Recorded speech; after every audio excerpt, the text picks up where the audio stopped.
नमस्कार दोस्तों, आपका एक बार फिर से स्वागत है मेरे इस YouTube चैनल पर। दोस्तों, मीठी मुलाकात के इस एपिसोड में आज आपसे मैं मुलाकात कराऊंगी डॉक्टर शील कौशिक जी से, जो किसी परिचय की मोहताज नहीं है। सिरसा से विशेष रूप से यहाँ पधारी हैं। तो अब मैं कुछ प्रश्न करूंगी और आपकी मुलाकात कराऊंगी डॉक्टर शील कौशिक जी। तो एक बार शील जी, आपका बहुत बहुत स्वागत है हमारे इस YouTube चैनल पर। बहुत बहुत अभिवादन, सभी का अभिवादन करती हूँ। नमस्कार। तो शील जी, सबसे पहले तो मैं आपको बधाई देना चाहूँगी। मुझे ऐसा लगता है कि आपकी अभी बहुत सारी पुस्तकें अभी अभी प्रकाशित हुई हैं, और उससे पहले कितनी पुस्तकें आपकी आ चुकी हैं? मेरी अब तक 41 पुस्तकें प्रकाशित हो चुकी हैं, जिनमें 7 कविता संग्रह, 1 कविता संग्रह अभी प्रकाशन में है, आँखों में ठहरे पल, और 3 कहानी संग्रह मेरे प्रकाशित हो चुके हैं। एक अभी अभी प्रकाशित हुआ है बोधि प्रकाशन से, एक फैसला मेरे हाथ। और इसके अतिरिक्त लघु कथा के 4 लघु कथा संग्रह प्रकाशित हुए हैं। समीक्षा, संपादन, आलोचना और बाल साहित्य की मेरी 9 पुस्तकें प्रकाशित हुई हैं, जिनमें से 7 बाल कहानी संग्रह, 2 कविता संग्रह प्रकाशित हुए हैं। देखिए, आपने इतना कुछ, ये करेन की कलम अनवरत जारी है। और अभी अभी इन्हें हरियाणा साहित्य अकादमी से इससे पहले पुरस्कार मिल चुका है सर्वश्रेष्ठ महिला साहित्यकार का, और पिछले वर्ष ही इन्हें एक और बड़ा पुरस्कार मिला है, पंडित माधव प्रसाद मिश्र सम्मान, हरियाणा साहित्य रत्न। जी, बहुत बहुत आपका एक तो बहुत बहुत मुझे बधाई मैं देती हूँ, और सभी दर्शकों की ओर से आपको बहुत बहुत बधाई। धन्यवाद। तो शील जी, मैं आपसे एक जानना चाहूँगी कि आपको कहानी लिखने में ज़्यादा अच्छा लगता है, कविता लिखने में अच्छा लगता है, बाल कहानी, बाल कविता, लघु कथा, कौन सी विधा आपको सबसे प्रिय है? अंजू जी, मैं बताऊं तो मेरे को सबसे प्रिय तो कहानी से मैंने शुरुआत की थी, तो मुझे कहानी सबसे अच्छी लिखनी पसंद है, अच्छा लगता है। लेकिन बीच में अंतराल में मैंने सोचा कि जो बच्चे, हम कहते हैं कि भारत का भविष्य है और हमारे देश का निर्माण करता है बच्चे, उन बच्चों के लिए हमें अवश्य कुछ करना चाहिए, प्रत्येक साहित्यकार को।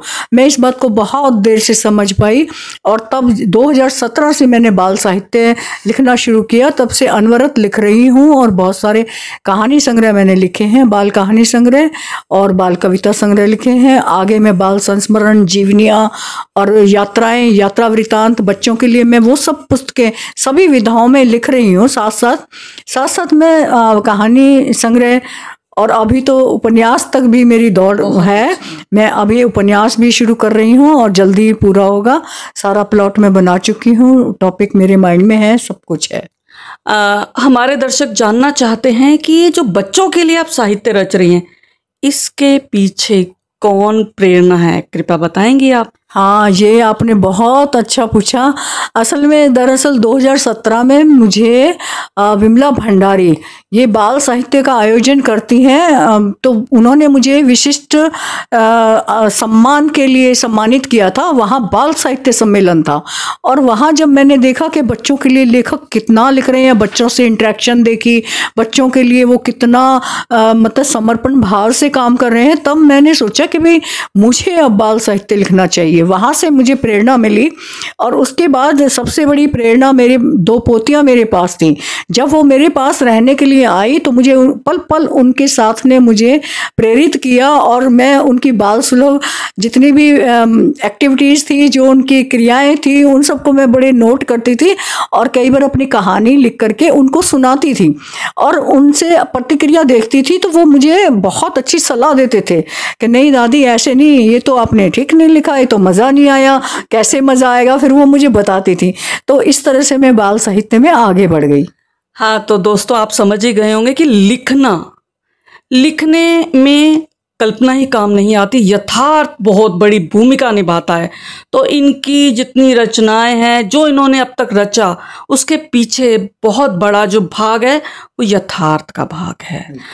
तो अब बस मैं शील जी एक और आपसे गुजारिश करूंगी कि जो नए लोग आ रहे हैं, लिख रहे हैं, और आपने देखा होगा आजकल तो हिंदी इंग्लिश में मिला के लोग लिख रहे हैं और उसको स्वीकृति भी है। इस बारे में आपका क्या कहना है? हाँ, मैं इस विषय में ये कहना चाहूँगी कि लिखें, खूब लिखने से ज़्यादा 3 गुना पढ़ें आप, क्योंकि जितना पढ़ेंगे आपके दिमाग की खिड़कियाँ खुलेंगी, आप नई दुनिया के बारे में जानेंगे। मैं एक उदाहरण पेश करती हूँ। मान लो जैसे अभी आजकल नेट का ज़माना है, इतनी सब कुछ है, तो जो वोकेबलरी है उसका भी हम इस्तेमाल साहित्य में कर रहे हैं।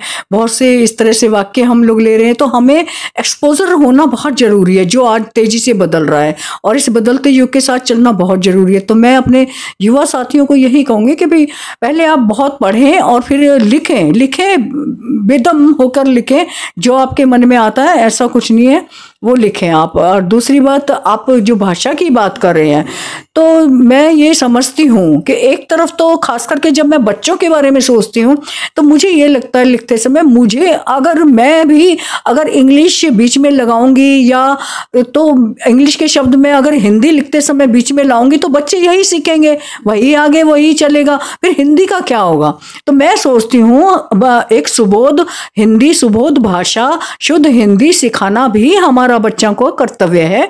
उनको ऐसी आसान आसान सरल भाषा हो, लेकिन हिंदी में इंग्लिश को मैं जो शब्द जिसका अल्टरनेटिव नहीं है, या जैसे मैं अभी बोल गई, तो वो जो प्रचलन में है प्रचलित शब्द, वो तो हम चलो कभी कभी आ जाते हैं, वो हमारी कहानी की या हमारी कह लो रचना की डिमांड होती है।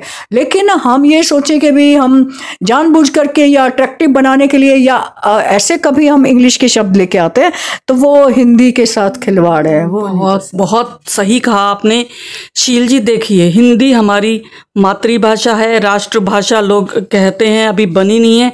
लोगों के कहने से कोई फर्क नहीं पड़ता। सच्चाई तो ये है, हम साहित्यकार हैं और हिंदी की सेवा करना हमारा सबसे पहला कर्तव्य है।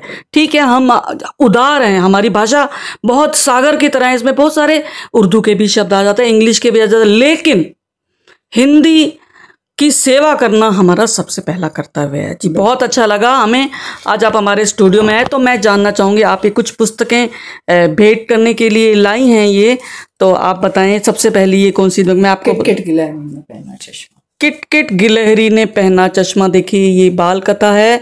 बहुत बहुत शुक्रिया। इसकी समीक्षा तो खैर मैं बाद में करूंगी। और दूसरी है बिटिया मेरी गोल मटोल। वाह वाह वाह वाह वाह वाह, बहुत सुंदर। और किताब लिखी है, ये आलोचना की इन पर आधारित है, शील कौशिक का काव्य संवेदना और शिल्पबोध, और ये लिखी है डॉक्टर अशोक कुमार मंगलेश जी ने। तो बहुत बहुत बधाई हो शील जी, और आज आपको हमारे बीच पाकर हमें बहुत खुशी हुई है। मुझे भी बहुत। जी, बहुत बहुत धन्यवाद आपका, बहुत बहुत शुक्रिया। शुक्रिया दोस्तों।